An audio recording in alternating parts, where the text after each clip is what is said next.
ามรู้คู่ความสุข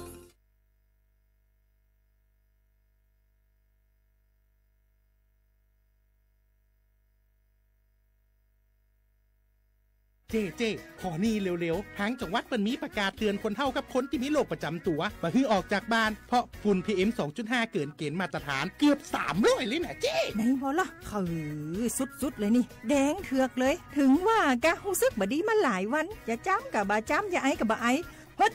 โอ้ไผมาจามมาไออย่างนี้นี่แล้วก็นั่นสาวๆยังบ่ใส่หน้ากากนี่ฝุ่นนักเน้อช่วงนี้นะเฮ้ยแก่นควันนะแก้วพอแล้วกันนะฝุ่นควันเต็มบ้านเต็มเมืองนักขนาดช่วงนี้แต่เปิ้นบอกว่าบางเตือกับปัจจัยคนไทยเผานะแต่อาจจะเป็นฝุ่นข้ามแดนควันไฟจากประเทศเพื่อนบ้านเขาบ่ได้มีมาตรการเหมือนบ้านเฮานะแกเอาอีบ่ปากันย้ายแผ่นดินไปไกลๆจากประเทศหมู่นี่เนี่ยได้อย่างอันก็ดีกะแก้วคณะตีนรัฐบาลกำลังหามาตรการกับประเทศเพื่อนบ้านหมู่เฮาก็ต้องมีมาตรการในการป้องกันตัวเก่าคือปฏิบัติตามคำแนะนำของแพทย์เปิ้นว่าให้หลีกเลี่ยงการทำกิจกรรมนอกบ้านให้อยู่แต่ในบ้านที่ปิดประตูหน้าต่างให้มิดชิดหรือสวมใส่หน้ากากกันฝุ่นอันอย่างประมาณนี้ก็จะช่วยได้ในระดับหนึ่งนะถ้าจะอันวันนี้เฮาแยกย้ายกันก่อนบ่ไปอู้กันในไลน์เอาอากาศดีๆก้อยมาเมากันใหม่แต่ไอ้แก้วปิกบ้านไผแม่นนั้นเตรียมให้พร้อมซ้อมให้ดีรู้วิธีป้องกันภัยปรารถนาดีจากสำนักงานประชาสัมพันธ์ที่3กรมประชาสัมพันธ์ค่ะ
เจ๊ขอ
你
อามาซาญีโมขวาญีซาโมงอาวรายการลิสงโดดสติความไปลอง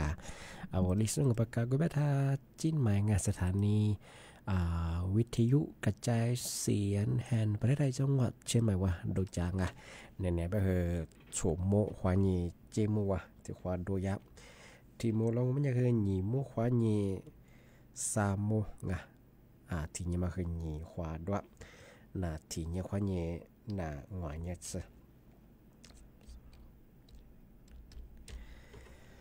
ที่ถ้าระบบไลฟ์สดFacebook ยี่เพจว่าจะไลฟ์จังยี่ Facebook ยี่เพจไปเหรอสวทเชียงใหม่ AM 1476กิโลเฮิรตซ์ที่ไลฟ์จังที่ยังไงนี่มีที่มุลคือเชื่อว่าไงทำมาปีใหม่สื่อจีนช่องมาเคยทำมาไม่แท้ที่มุลคือเนี่ยตัวคนเนี่ยปีใหม่ประกาศจังเรื่องภาษารัฐบาลเนี่ยเรื่องดิมิจาเตอร์จะสู้ก็ที่ชาวนาสุดแล้วรัฐบาลคนนี้ผู้บ่ายินจอมาเคยที่ไหลมาที่ตัวบาที่ได้ยินจอไม่ใช่ไงสิพูดยินจอมาเคยที่สิ่งนี้ที่โคมาเคยไงจะเคยยินราคาคือเนี่ยตัวยังใช่ไงยิบสุดก็มาจงออกบ่เคยรัฐบาลคนนี้ที่ชาวนาสุดไงดิมิจากิจสุดคือผู้บ่าวยีจวงที่ไหลมาที่ตัวบ่าวคือที่หิมะเนี่ยคือสื่อไหลมันคือกู้จีบไปโรงงานบ่เคยสื่อไหลเนี่ยคือที่หมู่บ้านที่ว่าชิงที่มาคือรัฐบาลคนที่ดียิบฝีจวงมันสิ่งนี้ก็คือจับคือราคาคือตัวยังที่นี่คือจับผู้เล่นงานช่วงที่มาสับก็คือรายใหญ่สื่อคืองอยิบฝีคือขึ้นมาจงย่ารายใหญ่สเตอร์โซที่ลำพูสบักโซกว่ารัฐบาลรับประชุยมัน来是一直豆腐你出货问题ที่เดียวก็ยังปะโทยังไงช่วงไงสิ่งนี้ที่ก็บ่เคยเนี่ยเศรษฐกิจคือก็มาค่าช่วงไงจำแบบ来是แบบสื่อรู้สึกยิบช่วยก็มาจุงบ่เคยเนี่ยคือรัฐบาลอย่างที่เดียวก็ยังแก้ไขมาที่ดียิ่งจ่อจังที่แบบมันยังคือช่วงไงมาเคยเนี่ยผู้จัดการเขาบ่เคยเนี่ยมาจบไปคือที่ดีสาระเคยยังข้างอันมาอยู่มาจบคือที่เรียสารที่เรียชื่อจวงอาจารย์เสด็จกิมาขับคือว่าผู้บริอยู่เสด็จคือเจ้าของอาชีพปัญหาจวงคือจำเป็นยังคือผู้บริอยู่ดูมันจบคือมาคือเนี่ยคือชื่อช่วยจวงที่ที่ทำมางไม่ยังไงทำมาคือที่ทำมางทำมาคือยาสำนักงานกรมอุตุนิยมวิทยาเขายินทำมาแจ้งเตือนฝรั่งที่ยาปพเชียงใหม่แม่มองไม่เคยไงที่จังหวัดเชียงใหม่เนี่ยลาว4อำเภอไงพื้นที่จังหวัดเชียงใหม่ไงยุติกับอำเภอดอยสะเก็ดไงแม่แตนเวียนแหนที่นี่คืออำเภอองค์ก่อยไงที่ยาปพเชียงใหม่แม่มองไม่คือที่4อำเภอยังไงเฝ้าระวังน้ำท่วมยังมาเงาะที่นี่คือน้ำป่าไหลหลากที่นี่คือดินโคลนถล่มยังมาอาจจะจำมาดูมีชาวกวยยังมาคือไงหลายพื้นที่ที่เด็กเลี้ยไปถึงไงก็คือที่4อำเภอมาคือที่นี่ฝาระวันไปถึงไงยาคือที่แจ้งเตือนฝรั่งปพจังหวัดเชียงใหม่คนยังไงที่นี่เดียวเคยดูโซโลอยู่ซูไม่คือไงเมื่อหาคือพันเลี้ยไม่คือโลเชื่อมกันอย่างที่นี่แล้วมันละวายิงจะกว่าที่กันตัวก็คือเมื่อหาลีใส่ก็คือกว่ายีแล้วปัจจีกว่าอย่างมาคือตัวชิงไงหัวจัวเป็นไงก็คือโลเชื่อมกันแต่จะมองที่นี่ที่อาจจะลูกขบเทียจะสูงยี่คือมีจะสุบคือไปข้อมือหายี่ปืนที่เชคือพันเลี้ยวมันอย่างคือไงจะสิ่งมาคือมัวเทจ่าจ่อคือเทจ่าบ่คือว่าที่ซื้อหัวยี่ข้อยี่ซื้อสิ่งยังไงมาคือที่พื้นที่จังหวัดเชียงใหม่ไง4อำเภอเมืองยะที่แจ้งเตือนฝรั่งที่มาจากสุบคือมาขยันที่อย่างที่ลำมาระวังที่จะได้ที่ฝาดไปชิงเฝ้าระไว้ยีรับเป็นงานมาถึงว่าแจ้งเตือนช่างที่นี่ที่ถึงบางก็ไม่อยากถึงบางว่าซึ่งมันอย่างคือกุหลาบขยันปากกาปีมาอย่างไงมาสาธุยากลุ่มวิชาชีพบางไงงอนหน่วยงานเจ้าหน้าที่รัฐบาลเป็นยังไงที่มาสาธุยว่ามาอีบามาจุดสุดาที่ได้สำรวจเหยื่อว่าสกุบัตสุดาที่ได้รายงานตัวเยอะมาก อันนี้เป็นที่กระทรวงเนี่ยคือเอามาตัวสุดเป็นเนี่ยคือรัฐบาลของยาสัญชาติเดือเป็นยังไงก็เราเคยว่านาปีมาช่วยงานเธอมาใส่ยาอีเพจมาตัวคือว่าตันดาววิบากจุดสูงไงสึกโคบะชาสุบะคือมีรายงานตัวรับไปยังไงก็คือเจ้าของยาสวยบาสัญชาติเดือเป็นยังไงเห็นมาคือตัวยังไงอันเป็นที่กระทรวงเนี่ยคือเอามาเส้นเนี่ยคือว่ายาฟิสบุยเพจว่าคืองานยี่ที่รายงานตัวยังมางอยี่มีโบก็คือว่าค่าธรรมเนียมว่านี่เฮียก็คือที่เบย์ยามาตัวยังไงอันนี้เป็นยาสำนักงานตำรวจคือโซกับกูนี่กับตัวนี้ก็คือยิบเพจมาคือยิบปองทุกอย่างวันหน่วยงานอำเภอข้อนี้หน่วยงานเทศบาลข้อนี้ที่เรียรถทะเบียนมาหมั่งงานมาคือยากลุ่มวิชาชีพผมมาชิเมียกุลาเคยที่ประกาศยังไงที่มาคือนี่เนี่ยคือยานันยูฟลาก็คือยาคือที่ชื่อจิตโจทย์ก็คือไงทำไมยังหมั่งงานชาวงานมันยังคือยาเรียกคือกลุ่มวิชาชีพของงานปีข้าวเราที่สึกโคบาจุดสุดโนสุดได้วันรายงานตัวเยอะไปกว่าพายเยียก็คือสถานที่ยังงอคืออำเภอเฮียงมันก็ชื่อว่าบทติดต่อมาคือเทศบาลว่ายี่ที่ติดต่อสอบถามนักงานว่าระบบออนไลน์ข้อนี้เฟซบุ๊กความแบยี่ไลน์ความแบยี่รายงานตัวยังมังทำไมอยากคือถ่ายเย้งทำไมคือกลุ่มวิชาจริงเอาละขึ้นสามอยากคือเอาวิข้อมูลแต่ยิ่งกว่ามาเข้ามายังมังมาเข้ามาไม่เคยที่เอาชื่อเอาที่อยู่เอาเลขบัตรประจำตัว13ล้านมาคือแต่ยิ่งกว่าเปิดบัญชียามาดูว่าเล่นการพนันยามางตุเชียมาคือที่เรียนน่าสนใจฟุตบอลญี่ปุ่นยามางมาคือขึ้นสามโมงชั่วโมงเอาไว้ข้อมูลส่วนตัวมาคือโครงแปดหน้าเราชูมาสู้เอาเลยเสียงสู้ว่าถึงมาฟ้าชิมีมาทักเกะถ่ายเยมาคืออันตรายยากชั่วโมงนึกว่าระบบออนไลน์ข้อนี้เฟซบุ๊กขวาข้อนี้ติดต่อไลน์ข้อนี้ที่ชื่อพาส่งยังไม่คือขึ้นยามีความเสี่ยงยังมาคือมาถ่ายเยเอาว่าสิทำมา20 บาทมีชาคือว่าอำเภอยิ่งติดต่อยังมาความด่างที่เอาเฟซบุ๊กขวาไลน์ขวาติดต่อกว่าIGความเป็นไงที่เอาระบบออนไลน์ข้อนี้มันจะคือขึ้นยามีเชี่ยอันตรายยากงานมาถ่ายเยอันนี้ก็ลาว่าชมหมดหัวมาคือมาเสบโดว่ายารัฐบาลข้อนี้ฟุตบอลยีจะมาคือยายิมก็แบบว่ายายิบาข้อนี้สุดยอดยาชิงอันนี้แบบว่ายี่สมาคือแต่ยิ่งกว่ายี่ที่สุดดาวรงยี่ที่สุดดาวยิ่งคือมาล้ยิ่งกว่าบัญชียาสุดกว่ากับพนักงานมาไงบัญชีมันยิ่งเปิดแล้วตรงไงช่วงก่อนก็เนี่ยแบบละทีนิโคสักก็แบบคือที่ยาสมุนยัวมาไงบัดมายิ่งสุดกว่ายี่ที่สุดยิ่งดาวรงก็เนี่ยแบบยี่ดาวสุดแบบคือละโชว่ายาแกนไม่ใช่ชิงมาคาโซอาบาเฟมาเบอร์มาคือละอาบาลิมาสามารถเฮยาไฟแนนซ์มาให้เธอ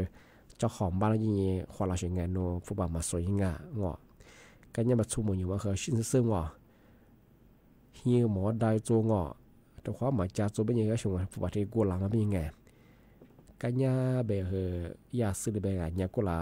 ว่าสุรัฐบาลยาฟุตบอลที่มันไปยืดรอมาไงมายิบบัตรมาจะแต่เนี่ย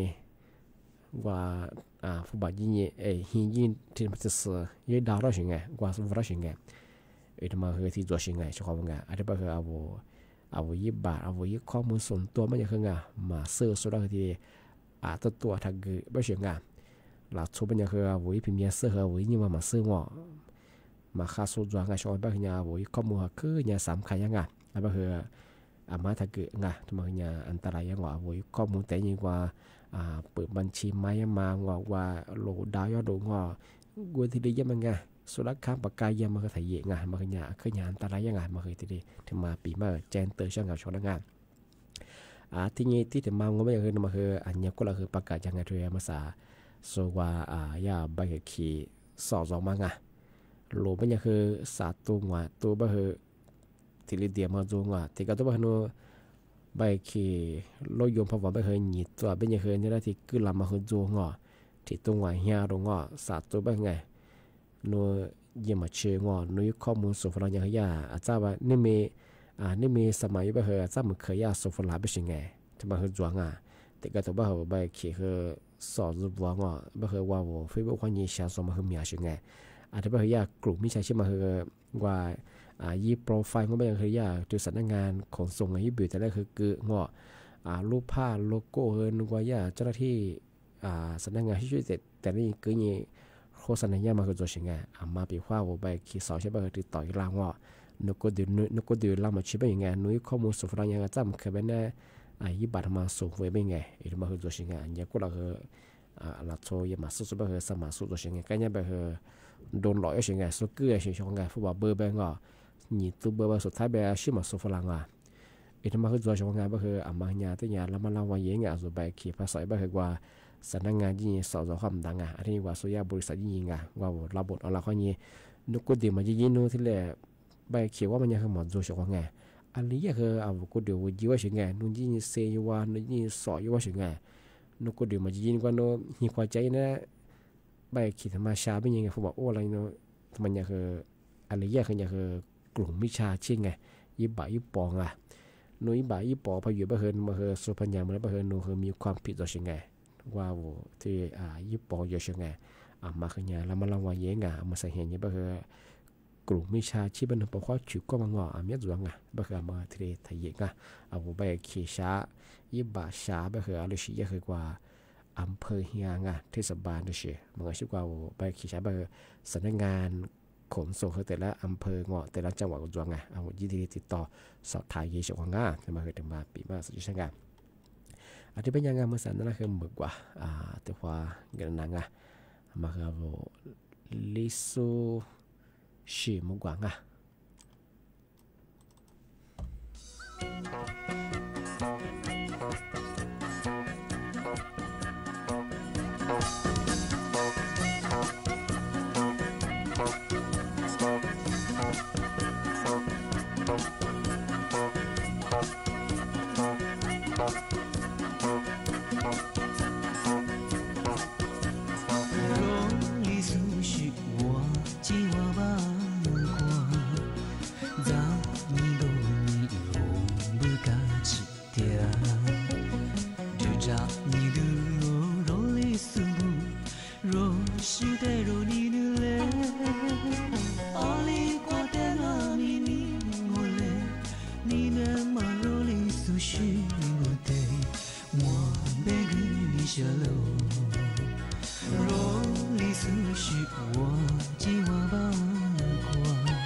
อาทินี้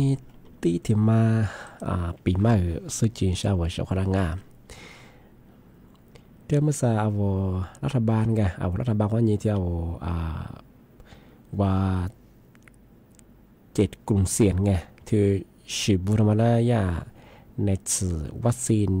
ไข้หวัดใหญ่ไงทำมาอาจจะดีเปิดที่ดีก้าวปรงไงที่เอาบอกว่า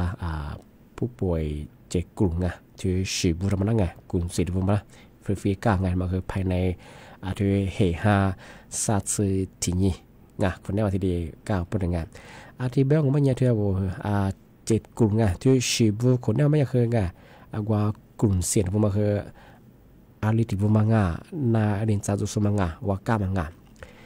ยี่วุฒิมังว่าไม่ที่เอาจำเมืองไงจำเมืองก็เดือนี่เดือจุสุงไง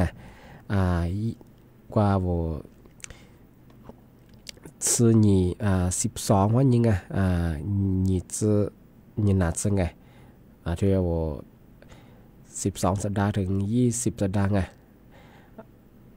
ทำไมเนี่ยคือในวัคซีนไงสามารถได้ตลอดไงมาคือเนี่ยที่ตลอดที่เรียกว่า90%ไงเอาที่จะเมื่อก็ได้ยินตัวสมัยยังไงนี่พูดถึงว่ามันจะคือเอาจันเนี่ยที่ยิโคเด็กอายุ6เดือนไงบาสมมาควายนี่คือนี่โคตรไงมาคือในวัคซีนไง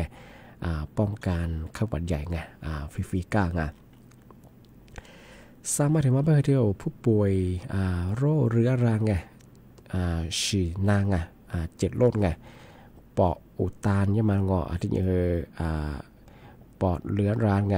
ที่โรคหอบหืดไงโรคหัวใจไงนี่คือหลอดเลือดสมองไงอันนี้ไตวายโรคเบาหวานมะเร็งงอมะเร็งที่ได้รับเคมีบำบัดอีกก็หลายงานที่มาเคยจีบงานที่นี้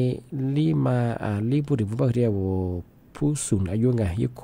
โฉดซึ่งว่าโคการพูดยังมาคือฉีดวัคซีนไข้หวัดใหญ่ไงฟรีๆที่วัคซีนจ่องานที่ยังว่าพูดถึงผู้เรียกว่าผู้พิการไงผู้พิการทางสมองมาคือไงจะมาคือว่าอุณหภูมิพิการสูงก็เดี๋ยวที่มาบิดยืดจอมันก็เดี๋ยวที่ยืดจอมันน้ำมันไงพิการถึงมาคือในวัคซีนที่อากาศไม่ใช่ไงฟรีๆไงส่วนพูดถึงพวกมันคือผู้ป่วยทาราซีเมียไงหรือว่าภูมิคุ้มกันบกพร่องยังไงอันนี้ผู้ติดเชื้อ HIV ว่าเยี่ยการตัวสูงไงเวทมาคือเนี่ยคือในวัคซีนไงไข้หวัดใหญ่ฟรีๆที่กลางไงชีพูดถึงพวกมันไม่ใช่ที่ว่าภาวะไงวิสุอีกิโลเมตรนั่นนั่นไงที่5 กิโลกับปุ๊ยามังมาคือเนี่ยคือในวัคซีนไข้หวัดใหญ่มาคือที่ได้เปิดกลางมาคือเนี่ยฉีดบุงที่7กลุ่มเสี่ยงไงที่ในวัคซีนกลางมันภายในสัตว์ถิ่นยังไงเหตุคนนั่งที่เบลมันจะช่วยงานวันนี้วัคซีนพักก็มากกว่าโรงพยาบาลไงเดี๋ยวโรงพยาบาลรัฐบาลไงที่สิหัวก้าจังไงทำมาคือที่เลยใจฝรั่งที่ยังเรียกว่าสำนักงานไงประกันสุขภาพแห่งชาติไงมันก็จะคือสปสชว่ายังไงย้ำเตือนฝรั่งมาคือคนไทยไงที่จิกกลุ่มเสี่ยงมาคือไงที่ในสื่อวัคซีนไข้หวัดใหญ่มาคือที่หัวก้าจังมาไงมาคือในมีกองปุ๊กว่ายังไงที่เหตุซาซึที่เนี่ยสถิติหัวก้าจังง่าที่มาถึงมาปีมาซึ่งจะเช่าดังงานที่เป็นยังไงมาทำให้ได้งานปีว่าโนที่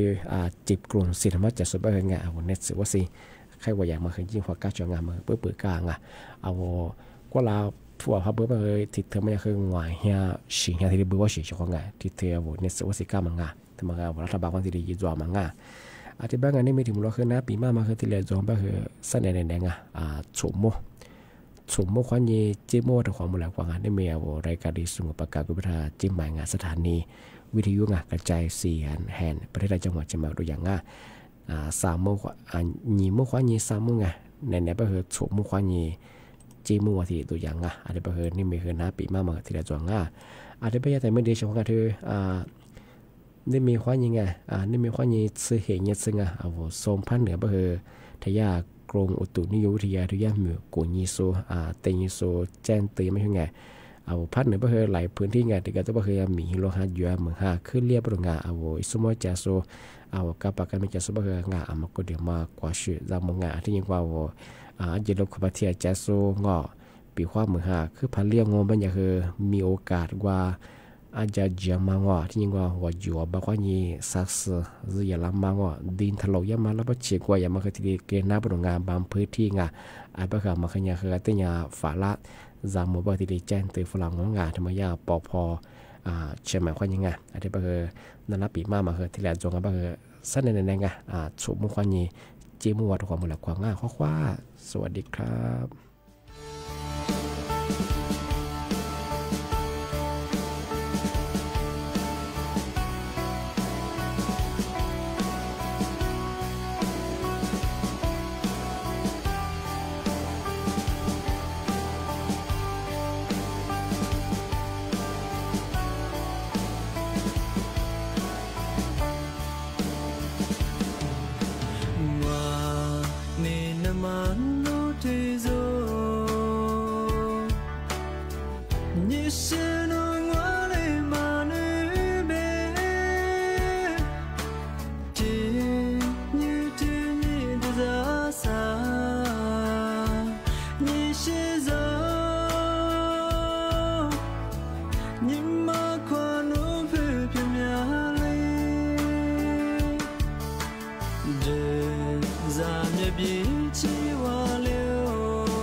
Bơ ra mong à bé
พายที่แล้วอาภักว่างาเฮ้จิกินิโซนิสบะมาญาอาบยิชิบุ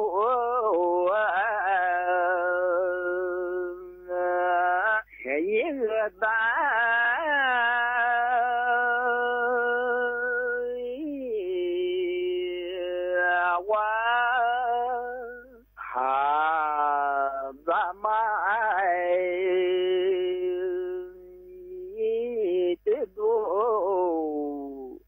是白话，嘿，你是我我的阿不是光，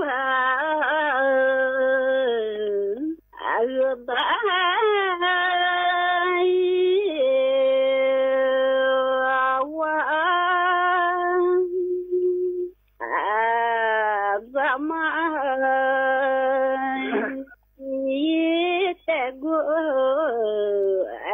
吧我哎紧紧你手么你是年半百一天半他怎么